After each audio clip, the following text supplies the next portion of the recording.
Welcome to the podcast. I'm your host, Ashlan Christoph. I'm here today with my partner and longtime friend and amazing man, Kerry Rhodes. Oh, I like that. Thank you. Thank you for having me. I know it's been a while. I know we've been talking about getting this started, having a real conversation on air, and now we're here. So I'm excited, and I'm proud of you for doing this. So let's do it. Thank you. Yeah. He's here today to go over a topic that we actually talk about quite a bit, and that is in the area of psychedelics and the effects of psychedelics and how they can have benefits, as well as share some of my own concerns around the topic. Right. So I wanted to open this up and give the audience a little bit of what we normally talk about just on our average day-to-day basis, and some of the ways you've experienced psychedelics, and kind of go into the backstory on how that's helped you.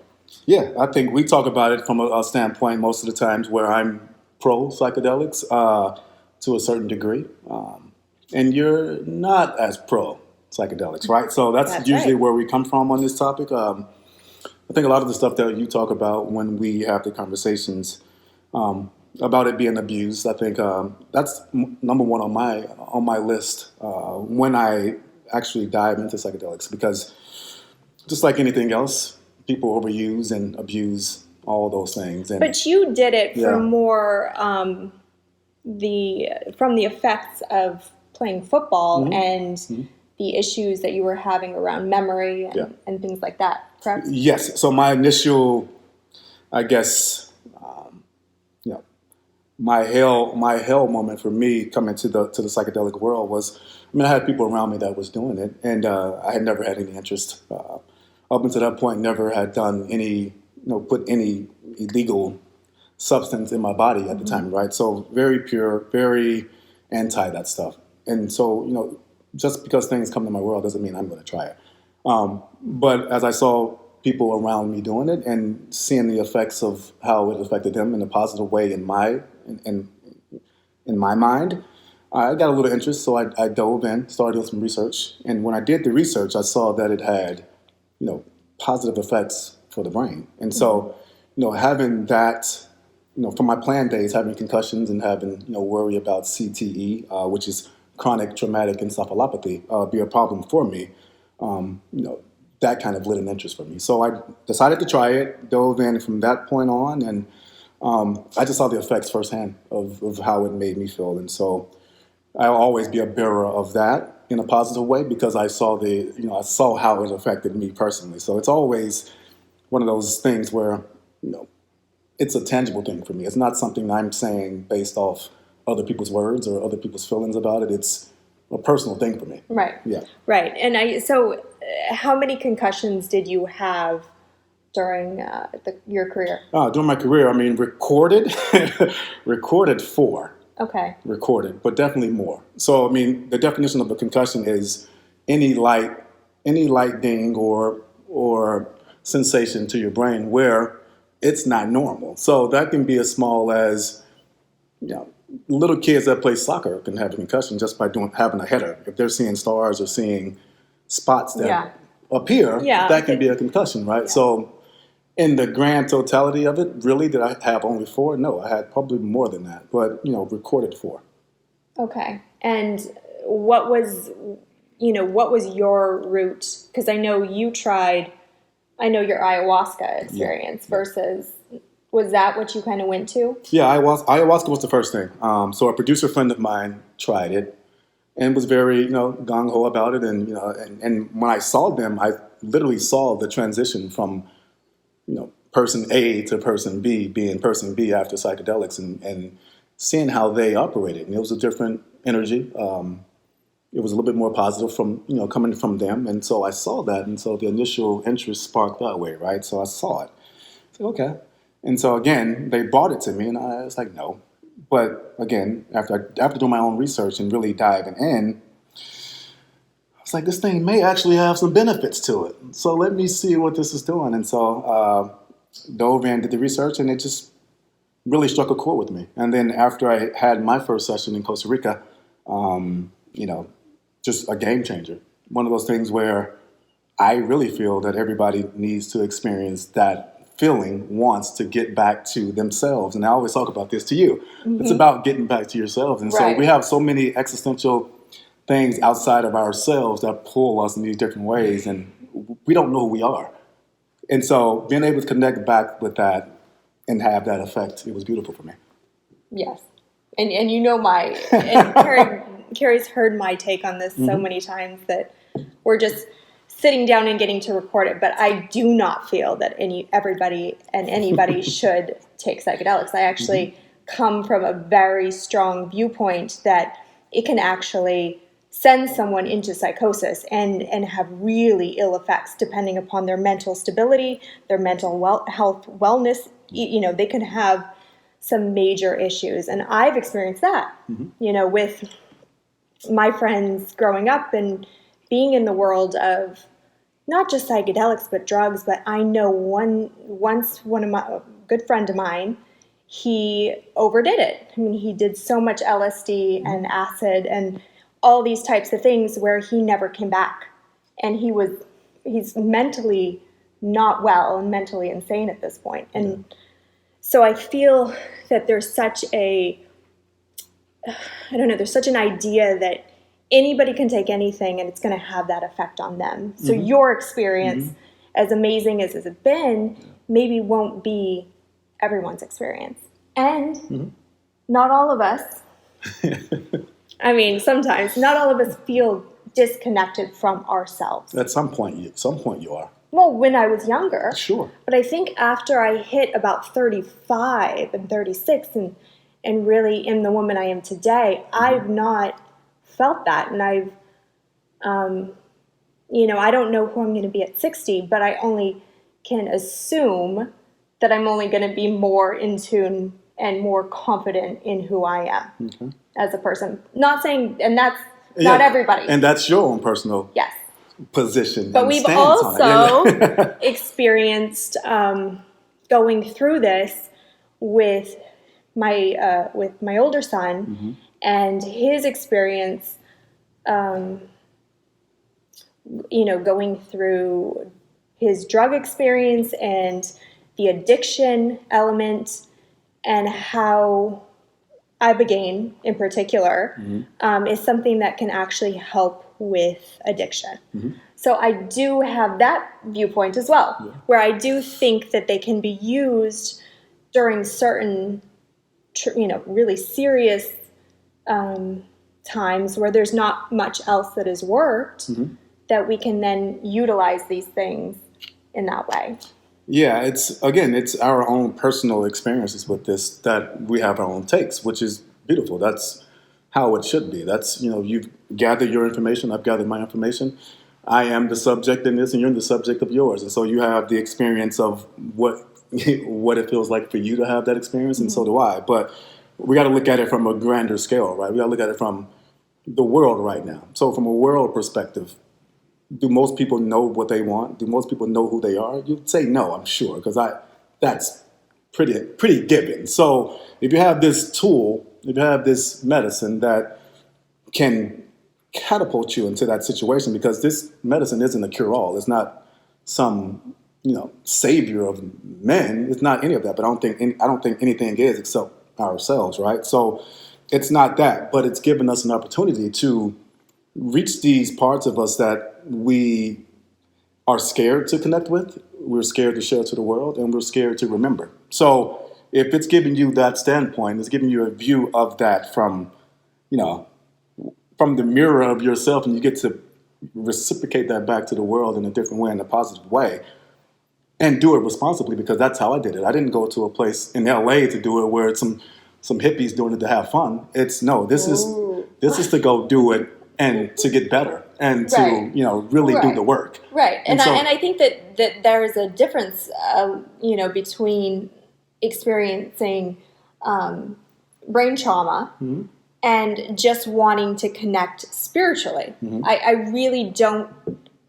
I don't know. I cannot get behind this idea that we've had in the wellness or spiritual community, where this is something to do to get closer to God. I just have a very, very hard time digesting that. And I'm probably with you on that. Because I know and have experience on my own, but also can see in others that connection to God or connection to the divine can come through very normal ways. You don't have to go out of your way or take anything on the external to experiencing something in the internal. And I feel very, And that's probably why we have a divide on it a little bit, because you're saying it from the spiritual standpoint. And yes, that's part of it. That's a huge part of it. But for me, again, it was trauma-based, right? So something that I was actually doing the work on. So almost more of helping to correct chemical neurons in the brain, restructuring that in order to bring back, a level of intellect or it's a reset. It's memory. I mean, all those things. Memory. So you talk about people that are dealing with trauma, dealing with PTSD. So this is beyond just a football player or an athlete. Do you think though that most people think that they have PTSD? Because it's become such a mainstream thing to say. It's like, oh my gosh, I have PTSD from that car accident. Of course they do. If they haven't handled it. Really? Sure, but if they haven't addressed that, they do. Sure. So they have to address it. So again, having that... But does that mean you have to address every single little thing? No, but... Because it just feels so... No, you don't. But if that thing is blocking you from something that you can't experience happiness, or you can't experience certain things on this plane, then obviously that is something that needs to be addressed. That doesn't mean every little thing, because I don't think that's possible. That'd be a lot of unpacking. Because I say that. I'll say like, oh, I have PTSD from what happened in with employees, right? At Muse early on. Yeah. Like, oh my gosh, I have PTSD from this, and I feel like everyone has their own agenda, if you will. Yeah. But it's such a loose way of using that term, and that's why I'm kind of getting at. Well, that's what I'm getting at. Is it's not for that trauma that I experienced. It's not really trauma, right? Yeah, it's just. I'm not going to necessarily go. That's a bad hire. We'll get past. We can get past that. I think we're okay. I'm not necessarily going to go the ayahuasca route. Yeah, you don't need ayahuasca for that one. You're good. Right? I think you're okay. And I've just never, and I think too, for me, I've always had that feeling that would actually cause way more issues in my life than positive. I've never felt like, I need to go in and experience that so I can experience a tree talking to me or anything like that. We talk about that. That's kind of fun. No, I'm good. I'm legit. Like okay. I don't. You don't need the tree to talk to you. I don't need no. What if it has good things to say? I'm totally good. We met before in a different lifetime. What about that? No. I already feel like I'm from a different planet, and I'm here like as a. I don't even know as a person that is meant to experience this life in a way to form more gratitude. Mm-hmm. Because I've never felt from here.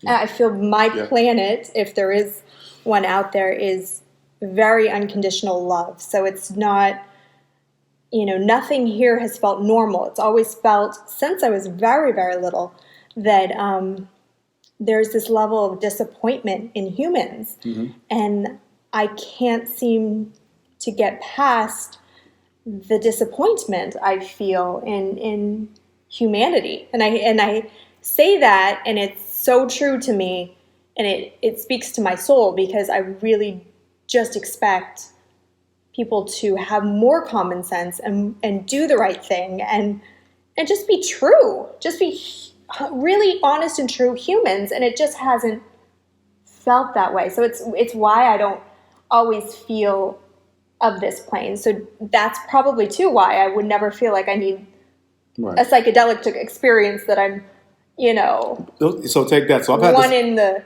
right. I'm part of this ecosystem. Right. It's like I'm good. Right, but I've had that same experience from a different point of view, right? So I've always felt I didn't, belong where I was either. We've had the conversations about that, and so, up until that point, going through all that experience, I never felt that way either. So it's not about, again, the ayahuasca situation happening for me to feel a part of anything or be spiritually aligned with anything, right? It was just for me, just a reset. It was a chance for me to know that all my functions were functioning, and along that process, obviously, I was privy to more things, and actually changed my perspective on people as well, because it gave me an opportunity to step outside of myself. And so, this is speaking to you directly because you felt like you've been, individualized for a lot of your journey, right? I've felt that, but I also felt that people had, people would show up for certain reasons and, had value or whatever the case may be. It may not be the value that I wanted or seeked or anything, but there is value in all that. So being able to go to this journey, do these things, and know that, okay, people are only ready to receive or give or accept at the level they're at. Being able to kind of pull the blinders off of that and really step into that and understand that fully. Yeah. Then I took all that, not belonging or anything, because we belong because we're here. We're here for a reason, and whatever that reason, that we are here, the reason we're here is bigger than anything that we probably can imagine either. So removing those shackles and for yourself personally, feeling like you don't belong to something or haven't felt the way for a long time, to know that you're here for something. You have two little ones that are here. So whatever that situation, entails, I'm sure there's a deeper meaning there for you. And so you just cut out all the stuff that doesn't matter, because that's fluff and that's universal stuff that's going to be here regardless. But what's in your immediate, what's in your face now? What are the things that bring you happiness? What are the things that bring you joy? What are the things that you're still here to do on this planet right now? That's really, if you look at that stuff, then you understand that you're here for that thing. And then you kind of go down that journey and figure that out along the way. But the rest of it really doesn't matter. It's stuff, it's things that's going to always be there. But you have stuff that's in front of you. And so do I. I found that out on my journey. And that was one of the biggest things too, because leaving this world where I was this gladiator, this football player for 9 years of my career, and then coming to this entertainment business and doing the things that I do now, it just sometimes it doesn't make sense. I've been the 1% in the world. I've done these things that nobody can do, right? And I'm doing something that I think nobody else can do as well in another business where I know I'm talented. I know I can do the same things, but the reciprocation of that hasn't always been the same. So does that make me not belong? Am I doing the wrong things? No, I'm doing what I love. I'm doing the stuff that is passionate to me, and then that brings me joy regardless. So that's my journey right now. Keep gaining, keep doing, keep trusting the stuff that I do, and I know that that's going to bring some fulfillment. Interesting. Well, very good point. I guess my next question was, how many times did you experience? So you did ayahuasca, and then you did it again, right? So was it twice? I did ayahuasca total? three times. Total. 3 times. Yeah, 3 times total. This is like an investigation. Trying to get some more information out of me right now. 3 times total. 3 times. And then from there, were you kind of done? Oh yeah, I haven't done it since. Yeah, I did it 3 times. Like I said, again, just first time, obviously a big shock. Like, whoa, this is crazy. There's a lot of things out. The second time was that same year, at the end of the year, 2017. And the last time I did it was 2018 in the summer, maybe, or 19, 18. It was 19, I think. It was one, I can't remember, 18 or 19, but I haven't done it since then. And so, you kind of start to go down that path, and then you start to see the things. Yes, and you this see is people overdoing. I'm like, that's Yes. not. So this That's is not where this is, this came up a couple weeks ago, and I was Mm-hmm. telling you about one of my sessions with my therapist who is over the phone, and he's amazing. I can't say enough about him, but he works a lot in the astral plane or ethereal world, Mm-hmm. where providing psychic protection, which to me sounds like it could be crazy, like that. Oh, okay, what the heck's that, right? But he works with a lot of people who have actually done psychedelics or gone to see a shaman or and done these ayahuasca or DMT or it hasn't been ibogaine so much. It's been the main one. So it would be ayahuasca, San Pedro. San Pedro. Is there one more? Ibogaine, Yahe. He may call it Yahe. I don't know. But basically what happens is after the ceremony, they're very open. So Sure. you're opening yourself up to the spirit plane or in this way where things can come in. Yeah. And I really am a true firm believer that when things come in, you are more susceptible You are. to being taken over in either a I don't know what they call it. What happens when you have an exorcism? What happens when you have exorcism? But you're possessed. Possessed, yes. Right? You can be taken over. Possession. He said a lot of times women have come back and they have these dreams with the shaman, and the shaman comes through in the dreams and sexually violates them, if you will. Yeah. And it's a horrible experience, and they don't know what to do, and so they find their way to him, and he has to go in, and he does this ethereal clearing, and he has loyal customers who have come back time and time again because that is what they've opened themselves up to. Yeah. What are your thoughts on that? Because that, to me, only confirms my feeling. Your fear.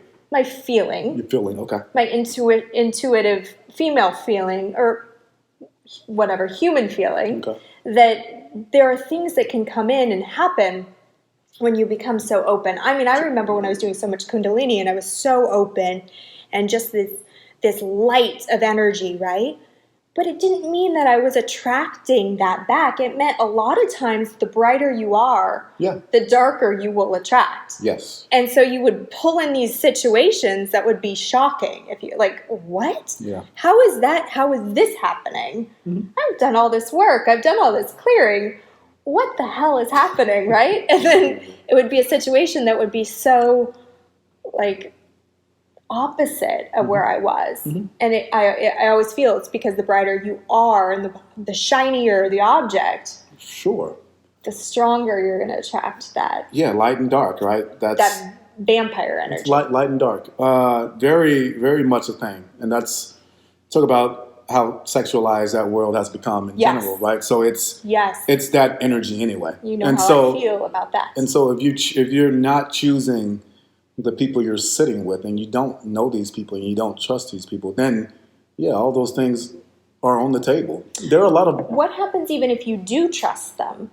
Can something still come in? That you don't want? Something can come in, but again, just because you're doing these modalities and you're thinking you're going to get miraculously cured of whatever you're going to cure, that's not the case anyway. So with anything, there's going to be some type of energy attached to that kind of what you just said, like it wants that light as well. So if you're not continuing your practice and you're not doing the things that after that you're supposed to do, because if you're going to a real shaman that's really there to assist you and to help you, they're going to give you tools to counteract that stuff and to combat that stuff on the back end. It's not just sitting in a ceremony and then just singing on your way and then you fend for yourself. Like there are consultations and things after that are supposed to be set in place. So if you're doing these things responsibly in the right way, which is why I always talk about doing it the right way, then you're susceptible to anything. And so my individual journey, like the first time I did it, I remember being so open. I go back to the room. I literally lay down. It's during the day. I lay in the bed and I'm laying with laying up, and I feel like this dark energy, dark cloud coming in the room because That's I'm what open. happened. No, legit. Like I'm open. No, this is 6 years ago. I'm good. But I'm laying there, and I'm like, oh hell no! Like I'm literally scared to look over there because I'm like, I know it's dark, right? And you can literally feel it. And so I kind of turned my back to kind of avoid it, and it's just coming like enveloping me, and I'm like, oh hell no! So I literally had to face it, and so to think. I faced it. I turned around and I looked at it, and the energy, retreated, backed out the room, clear, not worried about it again, right? But that's the other thing, like facing the stuff that we're going to have to face once we get back, thinking that that's the magic bullet when it's not, having tools that are set aside for that to combat it. And if you're working with a shaman that's legit and doing, and there for your advancement and for your better off, they're going to give you stuff to handle that. So. Again, it's about being responsible and not doing it in a house in Agora for fun. That's the thing. Not done that. I haven't There we done go. that. Good. Okay, that's interesting. Do you think that could be a little bit why, or have something to do with the demonic presences that we've seen more on the planet today? With people doing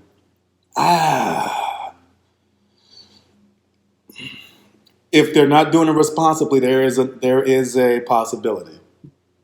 I can't confirm nor deny that one. I'm gonna. And would you agree that the demonic forces, yes. or whatever you're seeing, are really heightened? They are at this time.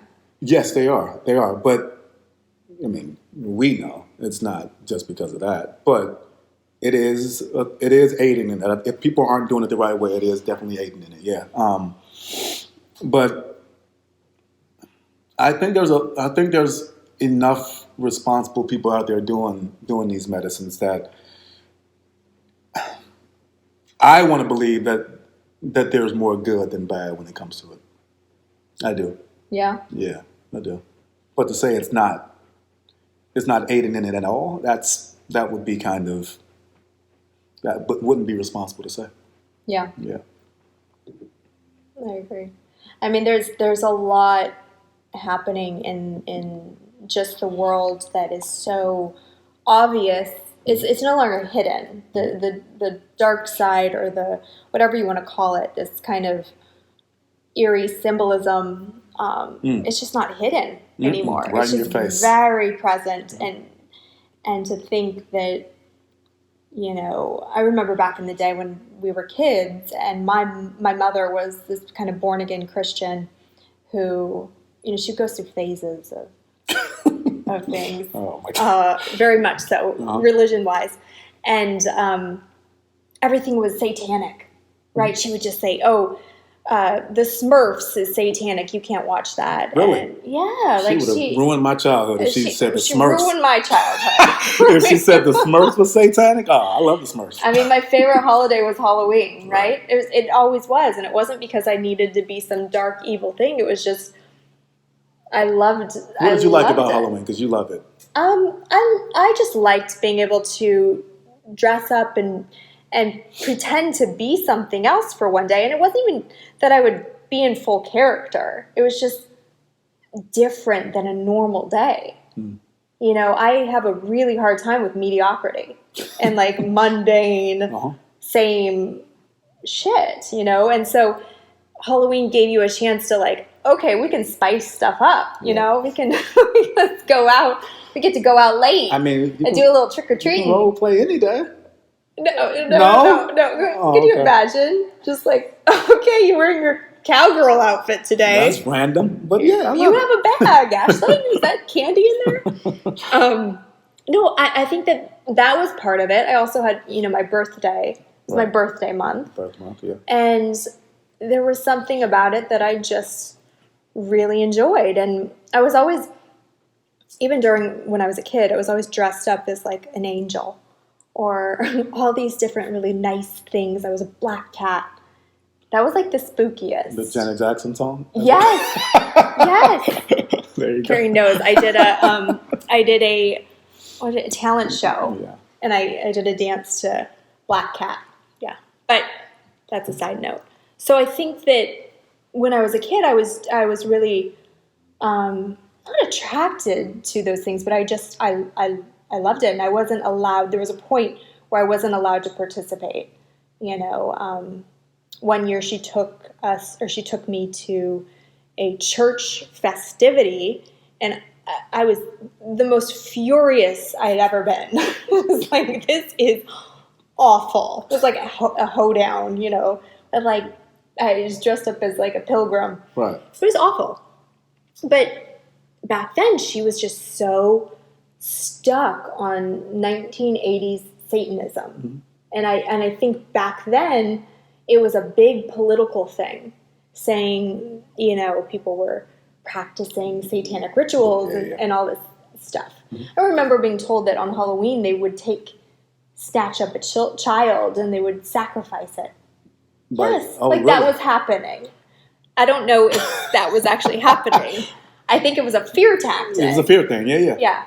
But now it's like, it's not even about, is it really happening? It's like, no, it's on stage happening. Yeah, it's in the forefront, yeah. They're doing ritualistic symbolism and imagery and words that are on stage in front of thousands of people, and no one's saying anything. Well, I think people are saying stuff. I just don't think they realize where this thing is really going. These people have been doing this for a while, and so you talk about on stage and on mainstream media. Mainstream media now is putting it out there, where in the past it may not have been out there as much mainstream. It was still going on, but right now, like you said, everything is just, they're not hiding it. It's definitely demonic, and it's sacrificial stuff that's putting these artists, because that's what we're talking about right now, these artists in a different bracket, right? So for popularity and to be liked in the entertainment, music industry and film and movies, all the stuff that, we have tend to consume as humans on this planet, they've been hiding messages for years, right? In films and TV and songs. But now it's just, they're putting it out there for people to consume. And, people like us, we talk about it being so crazy that more people aren't talking about it or trying to ban it or not listening to it or not, allowing their kids to be privy to this thing. But it makes me sick. It really makes me sick to see it, because it's not even good art. It's not even. They're taking the beauty. They're taking the pureness of what we can consume as humans out of it, and it's becoming a popularity contest. And what's popular right now?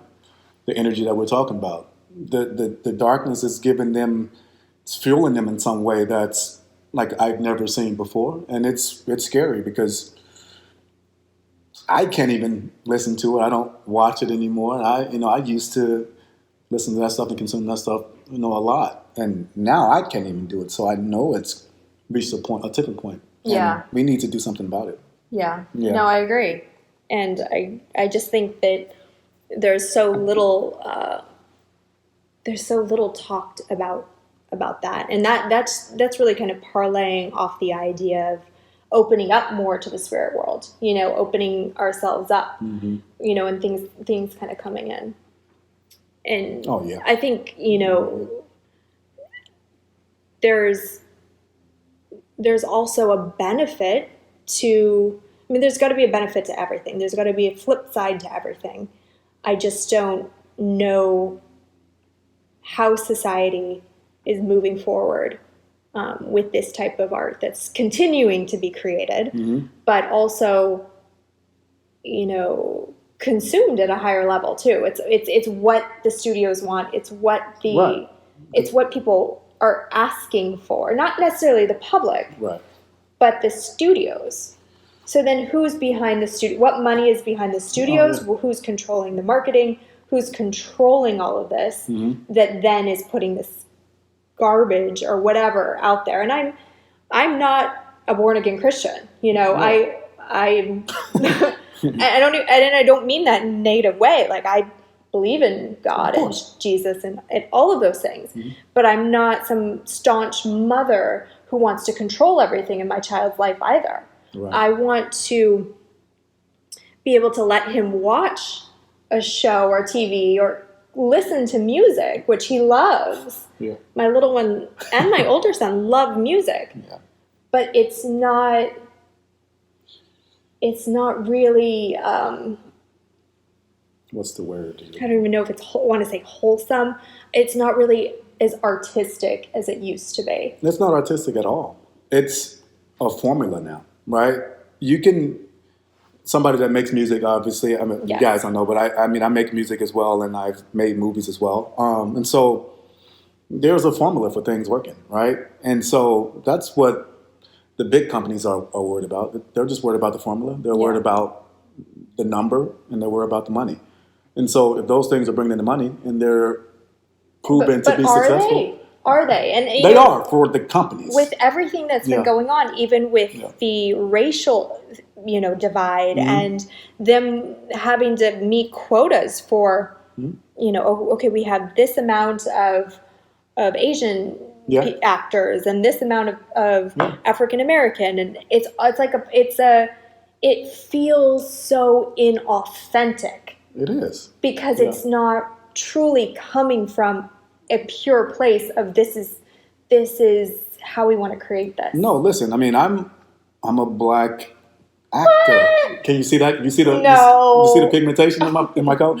I'm an African. I'm not African American. I'm a black American, actor, right? And so there are roles I'll go in for, knowing I'm probably not going to get it, but they need to have their representation in the room. And so there are some things I'll turn down a lot, which I turn down a lot as well, but I'll go in some of these rooms just for the relationship with the casting director, right? Doesn't mean I'm getting it. And you'll actually see in the description, it says any ethnicity. If the show's Bob Burgers and it's all white, and you're thinking you're going to be that one black character in the show, I don't want to be that guy anyway. Why not? Because it seems like it's a formula, what we're talking about. It's like, okay, we got the quota for everybody else. Now we just need somebody else that doesn't look white. Like, it's like, I'm okay. So you can see that stuff happening, and you can see it in the shows. The shows aren't that great anymore that we watch on TV. There's a few that we can find. But of all the content that's out there, I mean, on so many different medias, and there's 3 or 4 shows that we can watch. Yeah. Like, there's not good content out there. But at the end of the day, these streamers, they're buying up all this content just for their libraries, just to be able to have to resell and package later on. So when you talk about the formula working, it's working because they're hoarding assets. And just like anything else, right? Like, we know how monopolies work, right? Mm-hmm. The company that can hold all these titles, these IPs, and as you can see, all these old school music artists are selling their libraries, right, and making a lot of money.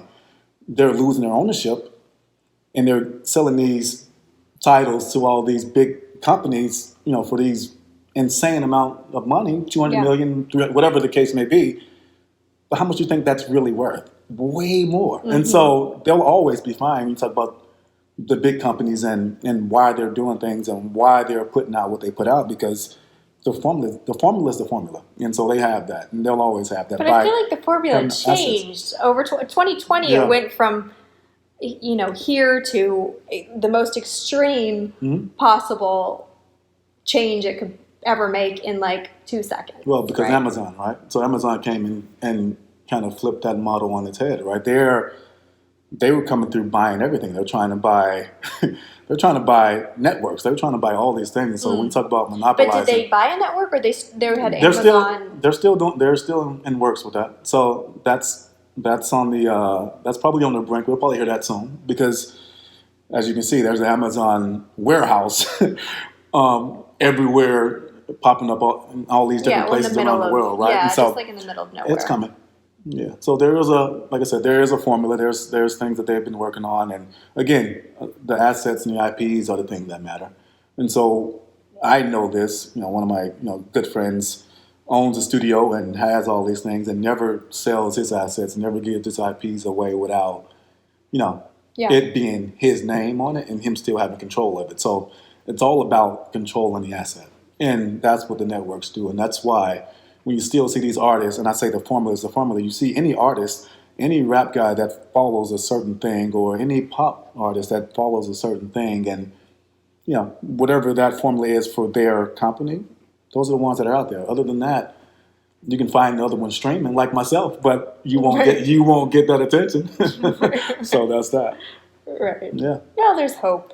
Oh, there's hope. There's hope. There's hope. Right. Yeah, because I'm doing something that's totally different. So, I think there's a formula for that as well. I just have to keep doing what I do and keep creating the stuff that I create. So I'm not worried about it from that perspective, but it does, sometimes I'll get a little upset about, artists being mainstream sometimes that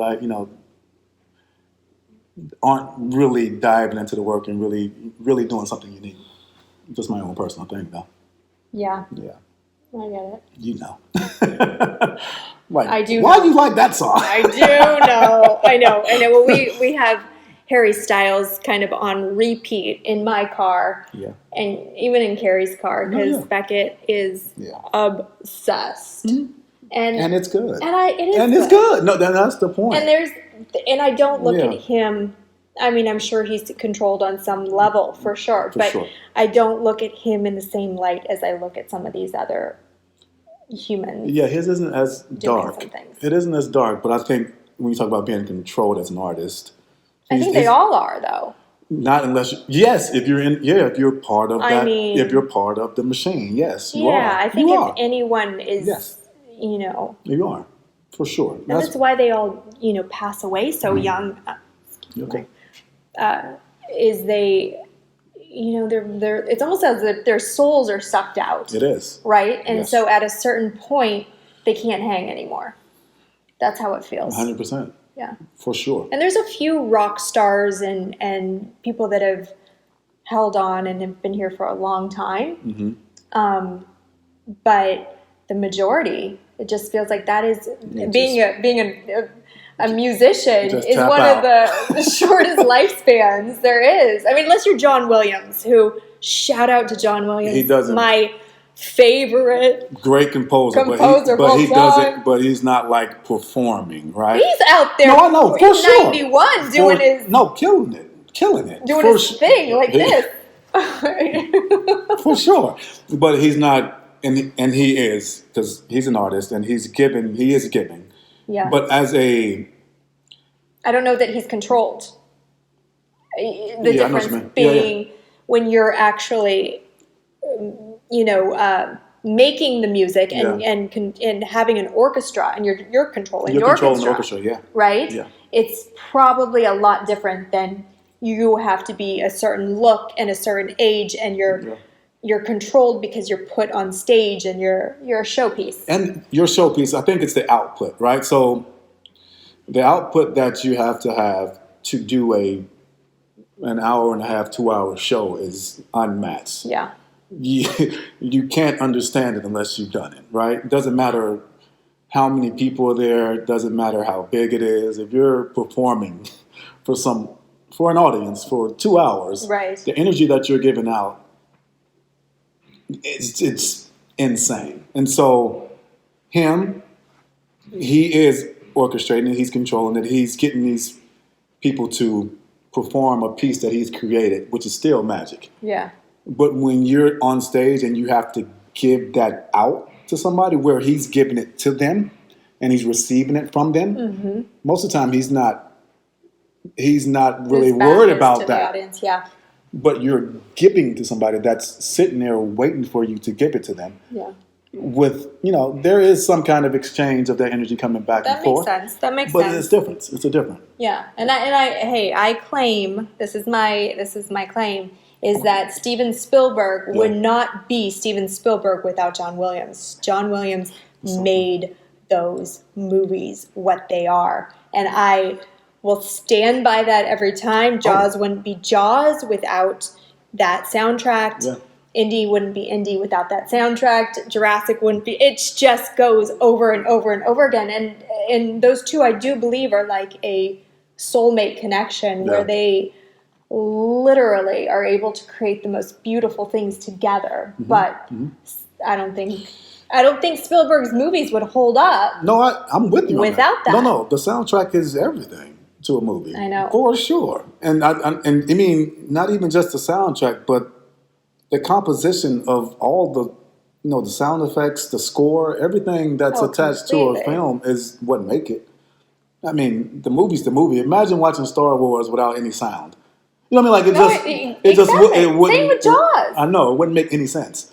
It's so funny you talk about that. On the way here, I was on my YouTube listening to music, which I've been doing recently because I was in my 80-90 kick. Mm-hmm. He has a new car and cannot figure out how to do the. No, I can. I know how to figure it out. Spotify. I don't know. No, remember my app was down. Remember because I had too much info storage. Anyway, but it's funny. I was on my way here and I'm literally on YouTube. It popped up and it was like, can you name these movie soundtracks? And that popped up and we're talking about it right now. How crazy is that? I was 8 for 10 as I was driving. Wow. So I was close. That's good. They had Jaws, they had Back to the Future, they had Mission Impossible. Which is Alan I want to say Silverstein, but it's not. It's it's Alan. And the last name it starts with an S. It is? Yes. Because it's also a great soundtrack. S? It's Silverman? No, it's like Sylvester. No. Alan Sylvester, that would be a bad name. Alan Sylvester just killed that soundtrack. He was so good on that soundtrack. We're sorry, I can't think of it. I was so sure I had it too. You're ready. I thought you had it. You know what? I know this because we looked it up. Alan Sylvester is not not too long ago. Because I was like, who did the soundtrack to that? And we were just talking the other day too about 80s movies and 80s music and how it was actually a lot of 60s. Yes. So a lot of the music in the 80s movies, which is why I love it so much, actually is 60s music, which I find fascinating. So it's another. Yeah, that was good. We were talking about the what music was better, the 50s or the 60s, and she liked the 50s at first because of the Elvis stuff. But then you see the 60s. I was like, the 60s is more. That's when it became more pop. Popular music, right? And so that's why I guess it fit for the 80 movies. Yeah. And it did. It was in all 16 Candles and Back to the Future. Like, there was so much that I was like, I know that. And it was from our growing up. There it is. So, our childhood. Anyways, far transgression from psychedelics, but it all kind of comes back to, I don't know if it comes back to anything really at that point, but it's been so good to hear your perspective on all things. Yeah. But also, can you share with any of our listeners where you had your experiences and where your journeys began, so they can know of a location that provides a safe space? Yes. I think the full circle moment with all of this is just the conversation, right? Like, the conversation can go anywhere once you're open and accepting to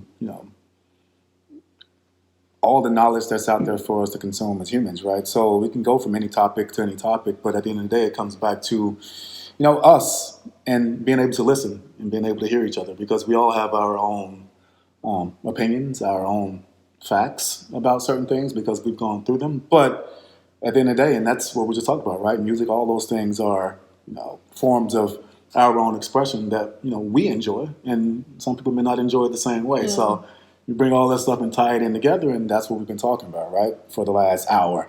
But yeah, I mean, as far as my experience with ayahuasca, I went to a place called Rhythmia in Costa Rica. Beautiful center.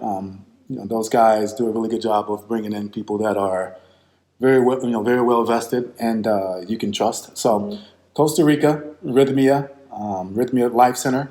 A lot of people go out there. A lot of a lot of important people in this field go out there to do the work and learn as well. So they do a good job of facilitating that space too. Yeah. So it's out there, Costa Rica, Rhythmia, a chance to to do it the right way. Yes, and not to cut you off, but I was going to say Beyond Yes. in Mexico, in Cancun. For Ibogaine. Yeah. They were incredible through our whole experience with my son.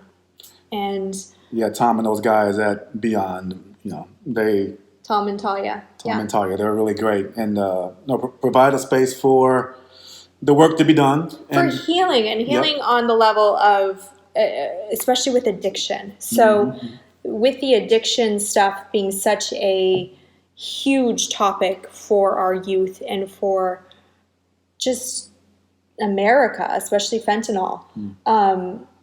It is a way to get, if you will, beyond and break that cycle of addiction. So can't say enough about how amazing they are. They're great, And on the next topic we'll tie in some of the other things going on, especially with even fentanyl and what they're now, I don't know if it's being mixed. I think it's mixed, but it's with something called ROT, R-O-T, or some Really?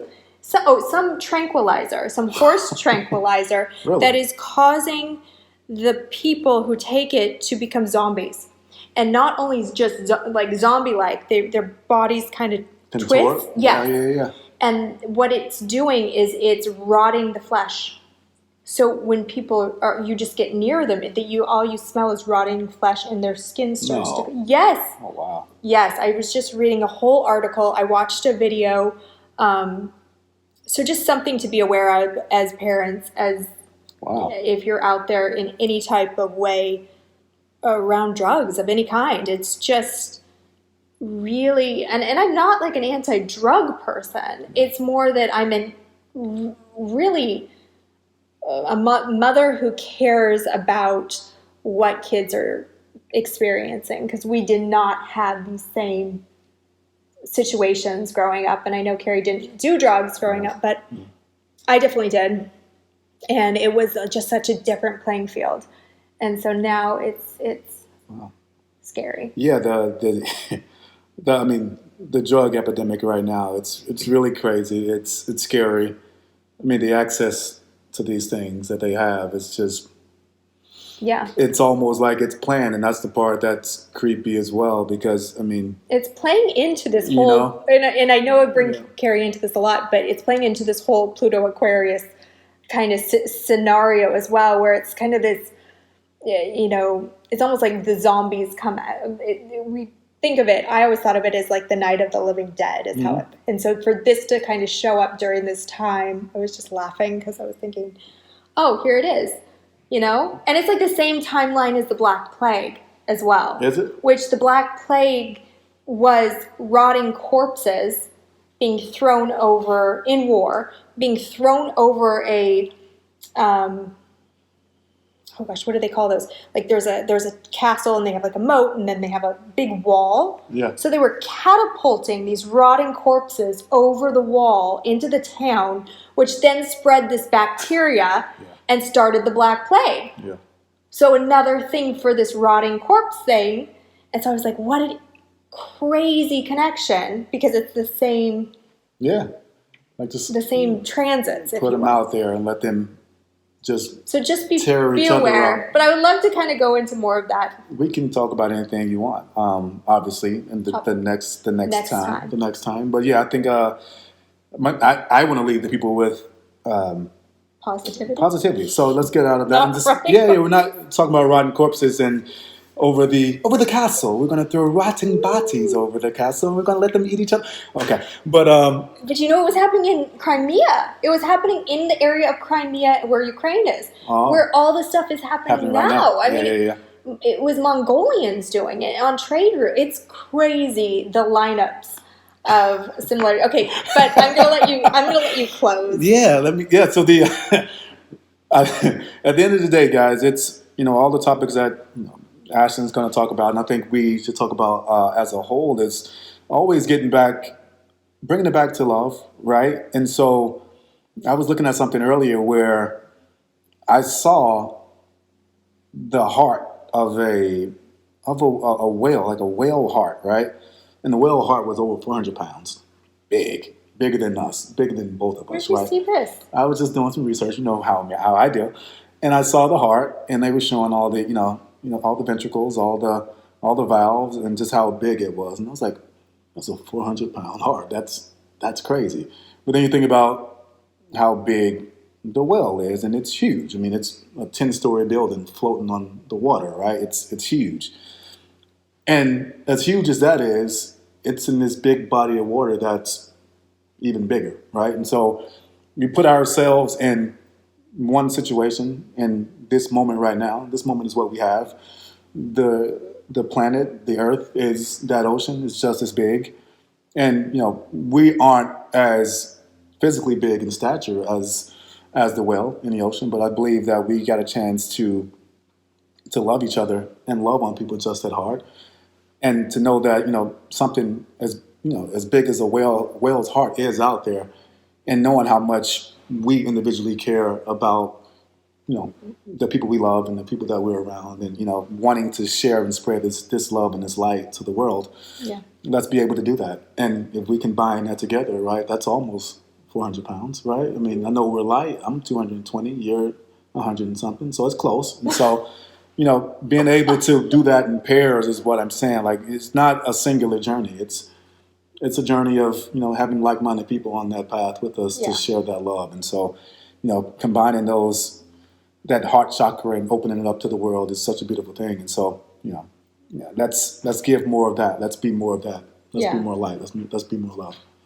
I love it. Yeah. Thank you so much. No problem. And we will catch up again soon. We're around. Always around.